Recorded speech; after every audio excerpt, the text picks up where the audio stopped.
Foreign Schools Audit Guide Update, featuring Mark Prevey, Director, Non-Federal Audit Team, and Amy Bales, Auditor, Non-Federal Audit Team.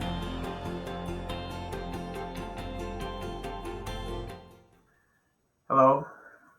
The first slide is abbreviations and acronyms. So when reading these slides, if you're unfamiliar with any of the abbreviations or acronyms, you can return to this slide for reference. The agenda that we're going to cover today: the audit requirements and other considerations, financial statement audit, compliance engagement, report package and submission, and then common report package deficiencies. First up is the audit requirements and other audit considerations. Just as a reminder of the general audit requirements for any institution, foreign or domestic, the Higher Education Act, or HEA, requires annual financial and compliance audits for all schools that participate in ED's Student Financial Assistance programs under Title IV of the HEA.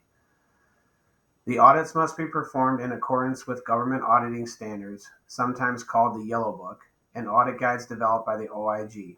One of our responsibilities on the non-federal audit team is to update these audit guides. And that brings us to why we are here today. The new Foreign School Audit Guide was issued in March 2020, superseding the 2002 guide and the two amendments to that guide posted in 2003 and 2005. The guide is effective for fiscal years beginning on or after July 1st, 2019. The first audits done in accordance with this new guide, fiscal year end 6/30/2020, were originally due 12/30/2020, but received a 6-month extension to 6/30/2021 due to the coronavirus pandemic. The guide was posted on our website without illustrative financial statement audit reports in order to make it available to the audit community with sufficient time prior to its effective date. We were waiting on illustrative reports from the AICPA that reflect changes in auditing standards, but since that time, the Auditing Standards Board pushed back the effective date of those standards and published additional attestation standard revisions that will change auditors' compliance reports with a later effective date. By the time this presentation is posted, we hope to have published a Dear CPA letter that provides illustrative financial statement audit and compliance engagement auditors' reports, with an explanation of the effective dates for each. That will be posted on our website along with the audit guide. Our site contains other useful information and resources, so your auditor should definitely check out the site prior to beginning an engagement. This slide has a link directly to our website. What did not change from the prior audit guide? All three types of engagements discussed in the guide remain at the same level, meaning the financial statements will be audited in accordance with auditing standards.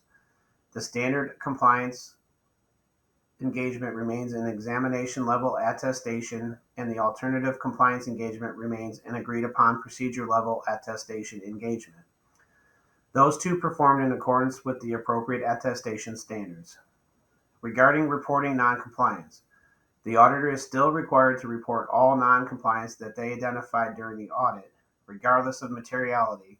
This applies even when corrective action was taken by the school after becoming aware of the noncompliance. Although the auditor must report all noncompliance, material or not, they still have to consider materiality for purposes of providing an opinion on compliance. The auditor still has to consider materiality for each type of compliance requirement: institutional eligibility, student eligibility, disbursements, etc. If the auditor identifies noncompliance that meets their defined materiality levels, they are still required to project the error rate and question cost, and they may have to expand their sample in order to meet the confidence level required by the audit guide. Follow-up on prior findings also did not change. The auditor should evaluate whether the school has taken appropriate corrective action to address findings and recommendations from previous engagements that could have a significant effect on the subject matter.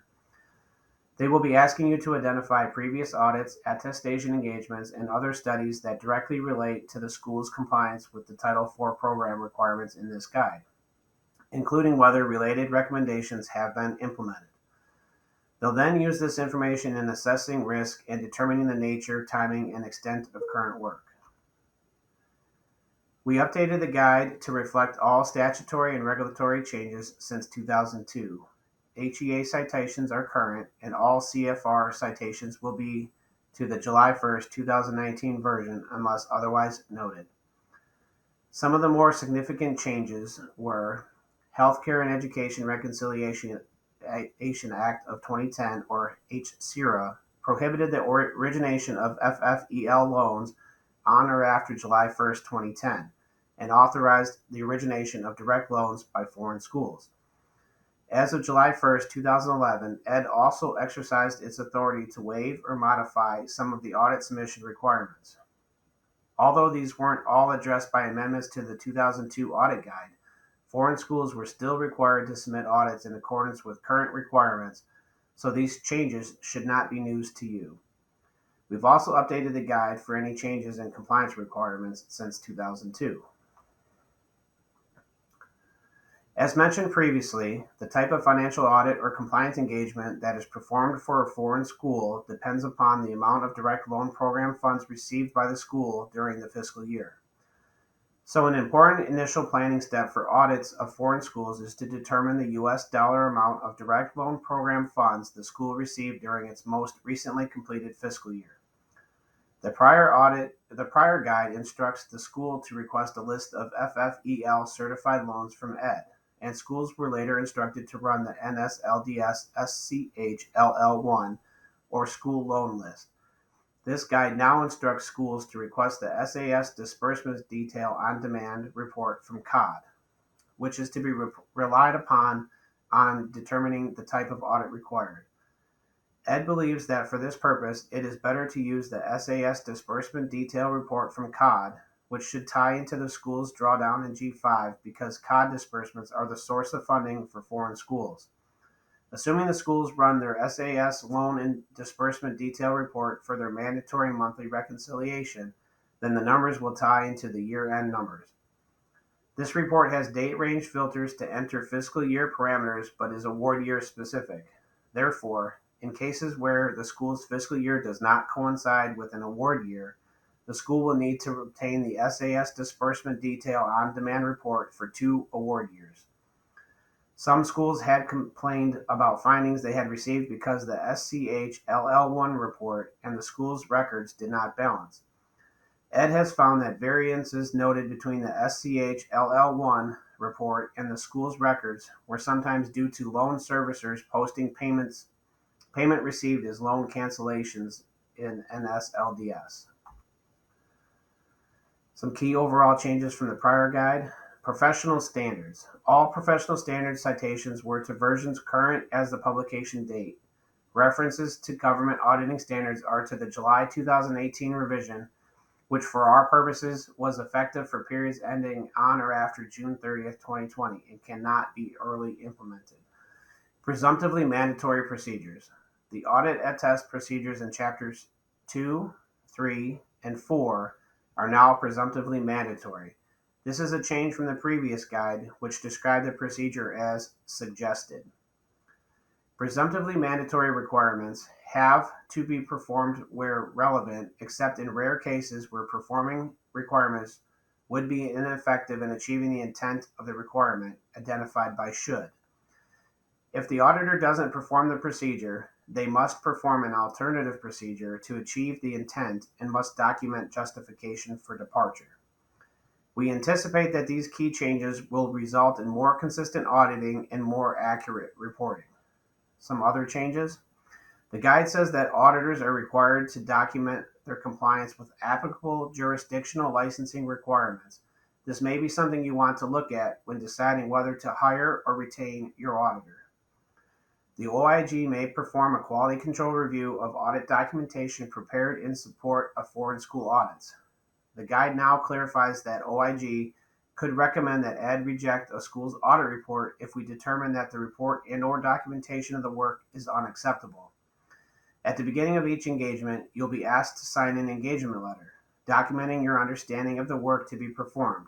This guide adds several required statements to the engagement letter, so make sure you read that letter carefully. And now I'm going to flip it over to Amy to discuss her section. Thanks, Mark. I'm going to start talking about the financial statement audit requirements of foreign schools. First of all, some changes to the financial statement audit requirements. First, we added a section on management and legal counsel representations. Auditing standards require your auditor to obtain certain representations from you, school management, and from your legal counsel. So, auditing standards prescribe the specific representations that they're to obtain. So, just make sure you review and understand those representations when you're signing off on them for your auditor.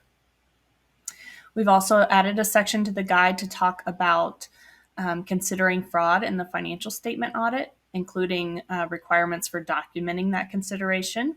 Auditing standards have always required this consideration of fraud, but we've added the section to the audit guide to provide additional context for your auditor in foreign school audit.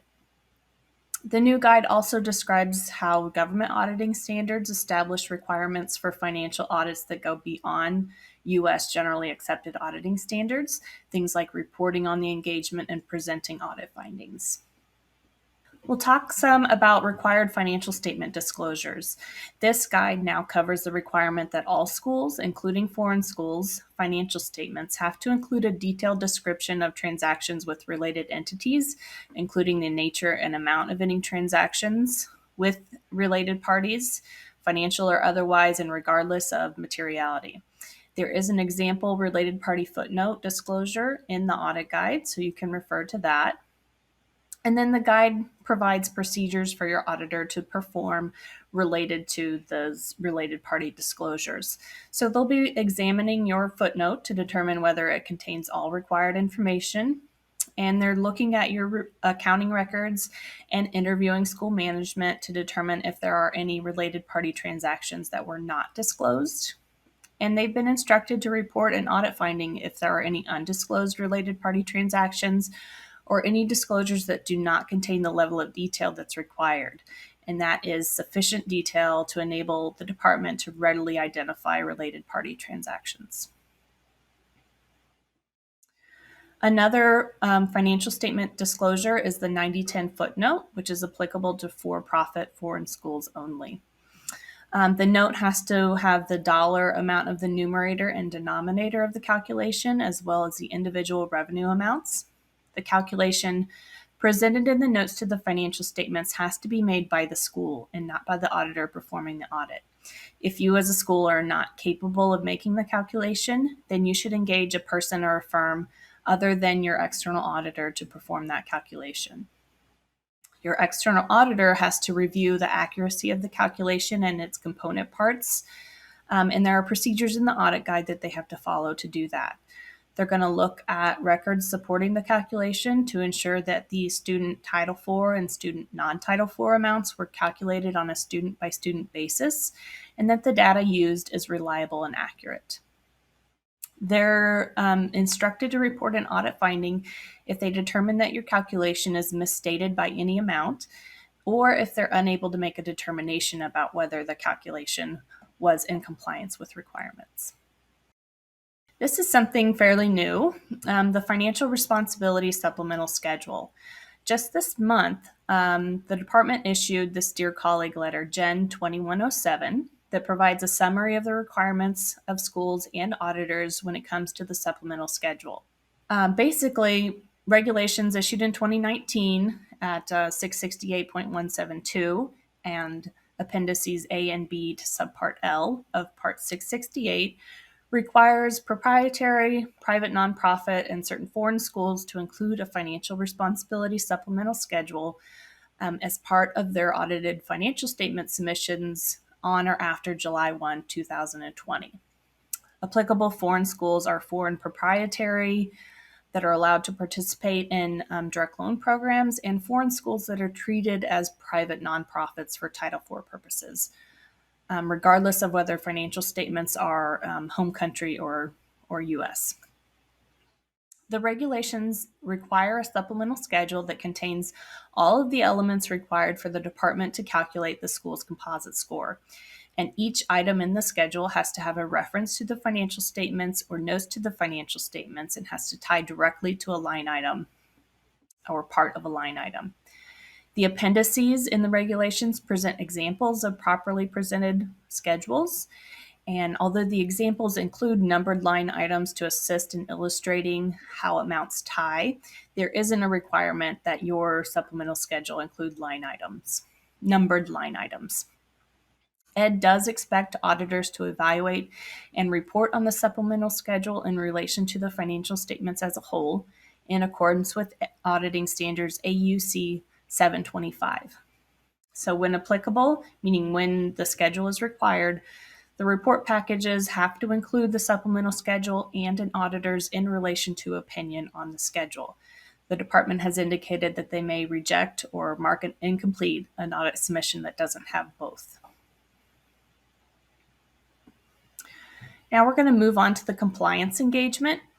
As Mark had mentioned before, there are two types of compliance engagement, the standard or alternative, and that's based on the amount of direct loan funds that are received by a foreign school during the year. Some changes in the guide apply both to the standard and alternative engagement. And the first one I want to talk about is the sampling methodology requirements that changed. The methodology now requires a school to segregate their population into two universes, the first being those students that are enrolled and graduated or on an approved leave of absence, and the second being those that withdrew, dropped out, enrolled but never began attendance, or were terminated during the school year. And then from those two universes, your auditor will be selecting a random sample using the criteria you see in this slide. So that means if both universes have 250 or more students, the auditor would select 60 students from each universe for a total sample size of 120 students. And then for both samples, all randomly selected students would be tested for reporting, student eligibility, disbursements, and where appropriate, withdrawal calculations. Some other high-level changes to keep in mind that are applicable to both the standard and alternative engagement. First, the procedures are just generally written in more detail than the prior audit guide. So although auditors are testing a lot of the same requirements as before, you might notice that they are testing them in a different way or asking different questions or for different documentation than they did in previous years.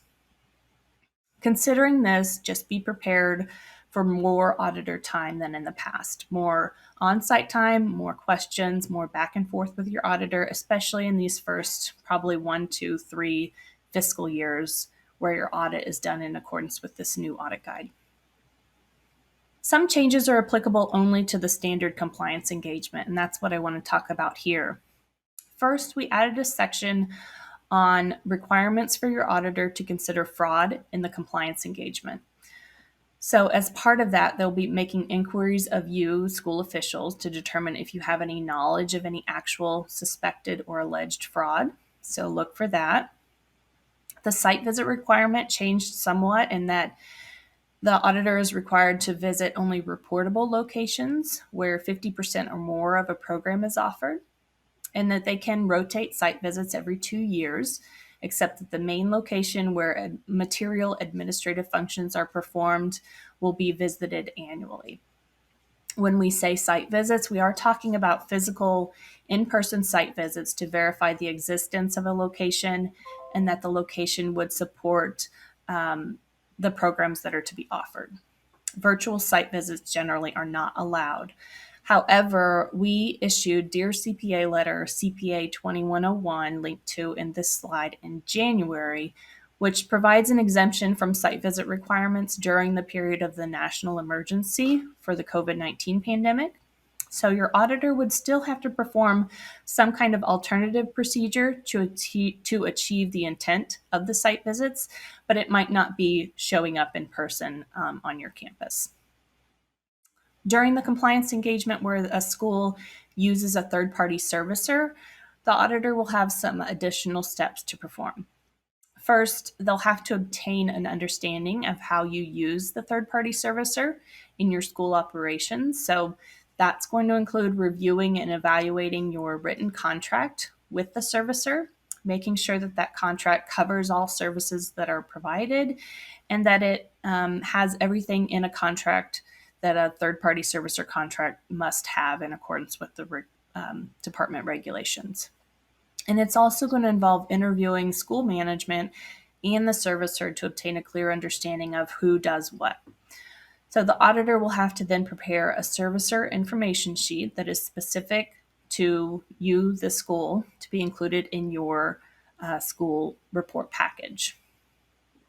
Now we'll jump to testing for the standard engagement. These are the compliance requirements that are going to be covered in the standard compliance engagement, and many of them will look familiar to you. If you were familiar with the old audit guide, maybe labeled a little differently, but you'll notice that G5 and cash management and closeout audits are new to this guide. In the next slides, we'll go over each of these areas and talk mostly about what testing is new for these requirements. Under institutional eligibility testing in the standard engagement, your auditor is going to look at whether additional locations are covered by a legal authorization of the main campus or that they meet a definition of a foreign school on their own. So they're looking mostly at locations that were added after the most recent certification or recertification. They're going to look at whether requirements for clinical training sites of eligible foreign graduate medical schools, veterinary schools, and nursing schools were met. So depending on the type of school, there could be a requirement for applying and waiting for approval of these sites before dispersing. In addition to the program eligibility requirements that were previously tested, they'll be determining that the program is not ineligible due to being offered through telecommunications or correspondence, being provided by an entity that is not eligible or that is not offered in the U.S. If an undergraduate program offered at the school meets the credit hour, clock to credit hour conversion requirements, unless the program meets one of two exceptions, so they'll look at that.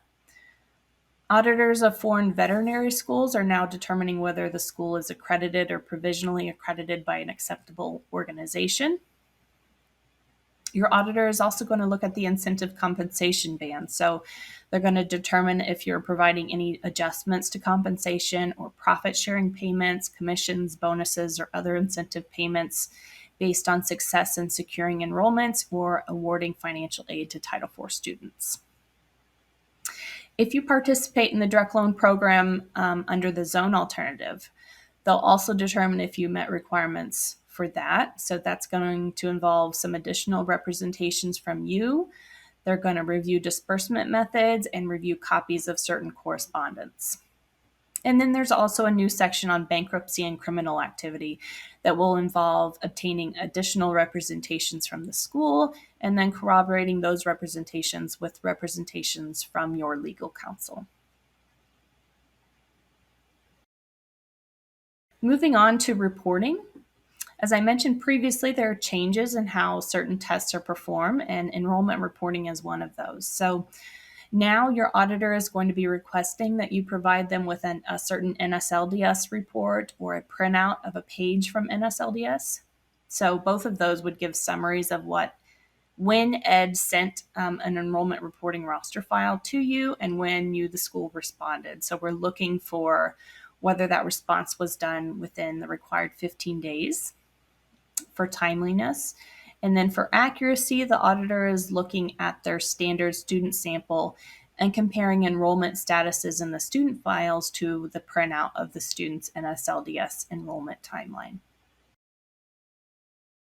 The guide also now requires auditors to determine if foreign graduate medical schools are accurately and completely reporting the required MCAT test scores and placements in U.S. residency programs to its accrediting authority on a timely basis. Under student eligibility, professional judgment and dependency overrides are going to be covered now. Basically, the auditor is looking for adequate documentation and whether the decisions were made on a case-by-case basis.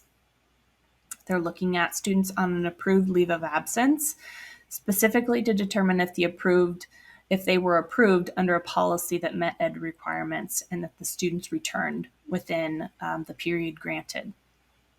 And then when determining loan amounts, the auditor is looking at plus loan eligibility and that the amount awarded did not exceed students' cost of attendance less any other estimated financial assistance.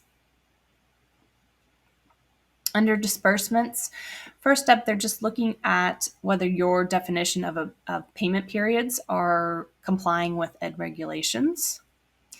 They want to look to see if you have a process for determining or for confirming student eligibility prior to dispersing. So you have to have a process for doing that, including a process for eligibility of transfer students. In addition to other timing requirements that were previously tested, the auditor is going to be looking specifically at whether disbursements to first-time borrowers were not made until 30 days after classes started. They're looking at allowable charges and whether amounts credited to the student ledgers were for current charges or prior year charges of not more than $200. They're going to be looking at disbursement dates and amounts in COD. So you'll have to access COD for them and probably give them a printout of records so they can compare disbursement dates and amounts to what's in the student accounts. When looking at notices to borrowers, they're also going to be looking at whether the borrower was notified of their right to cancel and whether the school complied with any such requests to cancel. And if the school is holding credit balances using a credit balance authorization, the auditor is going to look at that credit balance authorization form includes all required information and whether the school has established a subsidiary ledger to account for all of the held funds and whether they've maintained cash in a bank account to cover the amount of credit balances held. Under return of Title IV funds for the standard engagement, there is a requirement that when direct loan funds are returned to ed, they have to be returned in the original US dollar amount. So there's now a procedure for the auditor to confirm this during their testing. If the school ultimately did return funds, the auditor is looking to make sure that an adjustment was made to the student's disbursement data in COD. And there's also a new section that requires auditors to determine if the school is returning all direct loan funds when a student did not begin attendance but was disbursed funds. I mentioned before that G5 and cash management is a new section in this audit guide, so these are all new tests. But basically, your auditor has to determine if you're following draw and disbursement procedures for your funding method. So to do that, they're first going to ask for a G5 external award activity report. They're going to look at net draws, whether they're traceable to accounting records, and then they're going to ask for draw details and select a sample for further testing based on your payment method. So if you're on the advanced payment method, they're going to look at whether you're dispersing funds within 3 business days. For heightened cash monitoring, they're looking at whether disbursements were made and credit balances are paid before the funds were requested from ed. Auditors are also looking at whether you're performing the required direct loan monthly reconciliations and resolving any discrepancies. So they'll ask for the monthly school account statement that you receive from ed and ensure that there's a documented, legitimate reason for any differences, that you resubmitted corrected disbursement records to COD, or that you corrected earlier transactions in the G5 system. And then for depository accounts and interest, a foreign school is required to maintain their direct loan funds in a depository account, but it does not have to be an interest-bearing account. If it is, though, you have to return all earnings in excess of $500. So your auditor would likely be asking for bank account information if they hadn't previously been asking for that. Under administrative requirements, your auditor is now going to be looking for certain required written procedures on the approval, disbursement, and delivery of Title IV funds and the preparation and submission of reports to the department. They're going to compare those written procedures to how activities are actually performed. They're going to make sure that you have a direct loan quality assurance system that's required by the regulations. And finally, they're going to look at your compliance with the regulations implementing the Graham-Leach-Liley Act, which requires financial institutions to meet certain requirements for safeguarding student information. The procedures in the guide were designed so that auditors could answer them without having specialized knowledge in IT. So the questions are basically, did you designate an individual to coordinate the information security program? Did you perform a risk assessment in 3 key areas? And did you document a safeguard for any risk that you did identify? And the last section of a standard engagement is the closeout audit. And this is only applicable if you have lost eligibility or you cease to participate in the Title IV programs for some other reason. When that happens, you're required to notify the department and follow certain procedures. So your auditor is going to be looking at that. And specifically, if you had to make any disbursements to satisfy unpaid commitments to students, they'll be looking at whether you followed requirements for that. That's all for the standard engagement, and next up is the alternative engagement. This slide lists the areas that are going to be addressed, and most of them would be familiar to you from previous engagements, with the exception of direct loan reconciliation and student information security, which are new to engagements performed under this audit guide. In the next slides, we'll go over the changes and how these areas are tested. For enrollment and attendance, we understood that there was some confusion from schools and auditors on enrollment versus attendance. So the procedures have been clarified and involve the auditor determining that students did enroll on at least a half-time basis in a degree or certificate program, and that they began attending classes on at least a half-time basis during the period of enrollment, not that they attended throughout the year. Under direct loan amounts, the only addition was the 150% maximum eligibility period. However, the FSATC Simplification Act provided for a repeal of that requirement, so that won't be applicable anymore. And then under enrollment reporting, the same changes that we already discussed in the standard compliance engagement regarding which report your auditor will be asking you to run so that they can perform their test, that applies here as well. On direct loan monthly reconciliations, again, the same procedures that is performed in the standard engagement would be performed in the alternative engagement, and that would be obtaining the school account statement and reconciling any differences. For return of Title IV funds, the major change here is that the auditor is testing for accuracy of return calculations and whether unearned funds were appropriately returned. In the prior guide, the auditor was not required to test the correctness of the calculation. They were only looking for a determination of whether a refund was due and that the school calculated and made refunds. Here, they're looking at accuracy now. And then under administrative requirements, they're looking for the same type of procedures that I talked about during the standard engagement, those certain ones that are required to be written procedures. And again, student information security, implementation of the Graham-Leach-Bliley Act, the same 3 procedures that were listed in the standard engagement are applicable in the alternative engagement. And they're listed here for you. Now I'll turn it back over to Mark to talk about the report package and how it's submitted. Thank you, Amy. And now I will cover the report package and submission. So with all these changes required during the audit, what will look different in the report package?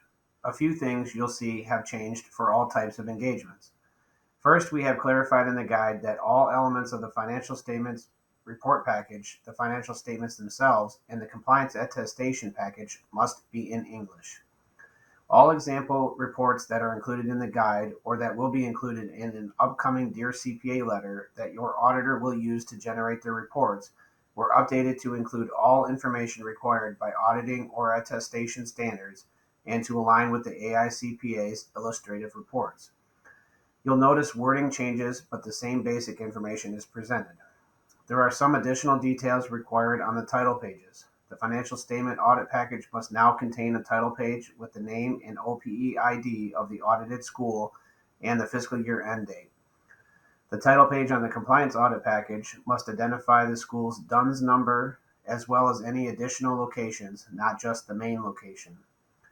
Regarding the findings, both types of compliance engagement, we've clarified that if non-compliance causes any expenditure of federal funds or loan guarantees to be questionable, the auditor should identify the dollars involved as question cost.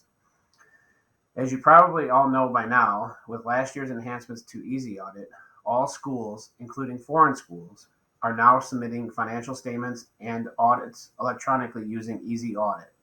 Hard copies will no longer be mailed to FSA. You'll notice these changes to the standard compliance engagement report package. We've removed the requirement for a separate report on internal control over compliance, though material weaknesses and significant deficiencies in internal control would still be reported in the report on compliance. If there are any findings related to the student eligibility, disbursements, and return of Title IV funds types of compliance requirements, the student level detail of those findings should be included in Schedules A, B, and/or C as applicable. There are example schedules provided, but the auditor would be required to assign students a unique identifier, not their social security number, and then indicate the non-compliance found for that student. For any findings reported, the auditor should present the views of responsible officials, as well as the auditor's consideration of the school's comments if the school does not agree with the finding.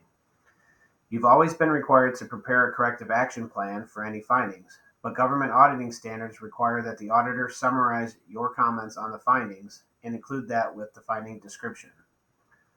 We mentioned earlier that if non-compliance causes any expenditure of federal funds or loan guarantee to be questionable, the auditor should identify the dollars involved as question cost. While in a standard engagement, the auditor should also then include a recommendation either that an appropriate refund or other appropriate adjustment be made, or two, that the school confer with ed officials about whether such refunds or adjustments are required. Auditor information sheet and SIS no longer need fax numbers, but do require email addresses for auditee and auditor contacts. Auditor information sheet contains questions about whether the school stopped participating in the direct loan program during the fiscal year. Update the compliance requirements in the servicer information sheet table to align with the requirements covered by this guide. Now for the alternative engagement. Really, the only change other than the high-level ones discussed earlier is that we've added an auditor information sheet to the alternative engagement package. This sheet provides the school and auditor contact information, name and address of any accrediting organization and third-party servicers, identifies the location of the school's accounting and administrative records for the direct loan program. If the school stopped participating in the direct loan program during a year, the school name, address, and account number for all the school's open accounts that may contain federal funds or unexercised sureties that are posted in ED's favor. Last but not least, we'll go over some common report package deficiencies that we've identified in desk reviews that we've completed thus far. As of the end of September, there hadn't been many foreign school audits submitted and accepted in Easy Audit. Of those submissions, 2/3 had at least one minor deficiency. The packages were either missing a title page to the financial statement audit submission or missing information in the financial title page, such as the school's OPE ID or DUNS number. For those packages with a corrective action plan, there were missing anticipated completion dates for planned corrective actions. In the auditor information sheets, several were missing information such as DUNS numbers, fiscal year periods, or auditor contact emails. A servicer information sheet was not prepared specifically for the audited school.